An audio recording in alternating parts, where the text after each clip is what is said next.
नमस्कार मंडळी, स्वाद रेसिपीमध्ये आपले खूप खूप मनापासून स्वागत। तर आज आपण हिवाळा स्पेशल तुरीच्या दाण्याची झणझणीत भाजी बनवतोय। तर रेसिपी शेवटपर्यंत नक्की बघा। तर तुरीच्या दाण्याची भाजी बनवण्यासाठी इथे मी भरपूर अशा तुरीच्या शेंगा घेतल्यात आणि ह्या तुरीच्या शेंगा हिवाळ्यामध्येच मिळतात।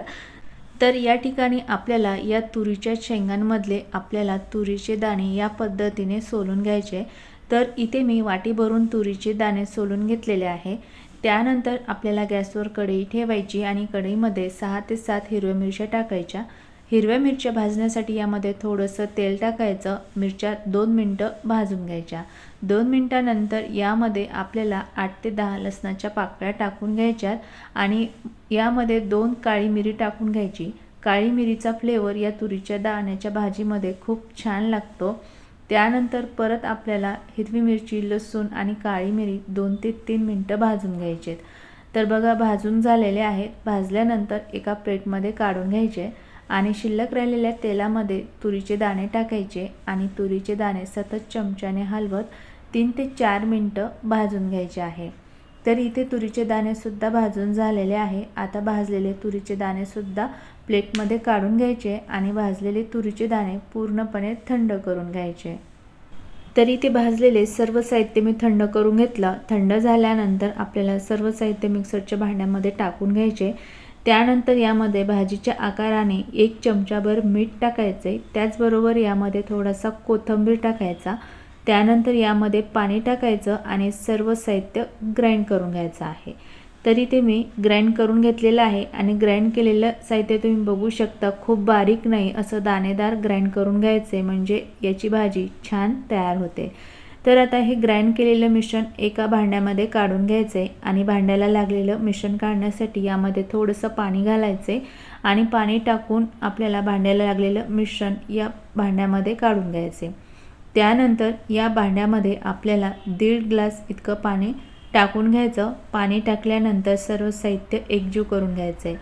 तर एकजीव झाल्यानंतर तुम्ही या ठिकाणी बघू शकाल की हे तुरीच्या दाण्याचं मिश्रण असं पातळ झालं आहे। सुरुवातीला आपल्याला असं पातळच हे मिश्रण तयार करायचं आहे।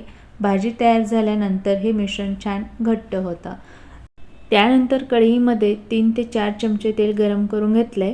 गरम तेलामध्ये अर्धा चमचा मोहरी, अर्धा चमचा जिरे, पाव चमचा हिंग आणि 5 ते 6 क्रश केलेल्या लसणाच्या पाकळ्या टाकून घेतल्यात। लसणाच्या पाकळ्या आता आपल्याला तेलामध्ये मिक्स करून ब्राऊन रंगाच्या तळून घ्यायच्या।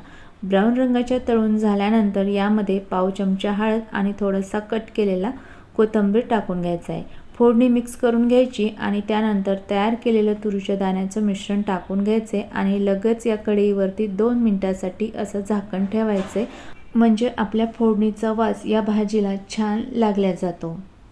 2 मिनिटांनी कढईवरचं झाकण काढून घ्यायचं आणि भाजी मिक्स करायची।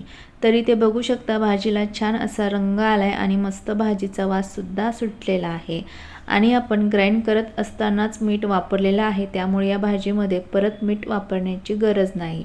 जर मीठ कमी असेल तर तुम्ही टाकू शकता। त्यानंतर आता ही भाजी 2 ते 3 मिनिटं उकळून घ्यायची। तर इथे मी 3 मिनिटं भाजी छान उकळून घेतलेली आहे। आता इथे मी गॅस बंद करते आणि बघू शकता मस्त अशी भाजी तयार झाली आणि अगोदरच्यापेक्षा बघू शकता भाजीला छान असा दाटसरपणा आलेला आहे। तर इथे आपली मस्त झणझणीत अशी तुरीच्या दाण्याची भाजी तयार झाली। भाजी चवीला खूप छान लागते, नक्की करून बघा। रेसिपी आवडली असेल तर रेसिपीला लाईक आणि चॅनलला सबस्क्राईब केलं नसेल तर प्लीज सबस्क्राईब करा। परत भेटूयात अशाच एका नवीन रेसिपीसोबत। तोपर्यंत बाय बाय, टेक केअर।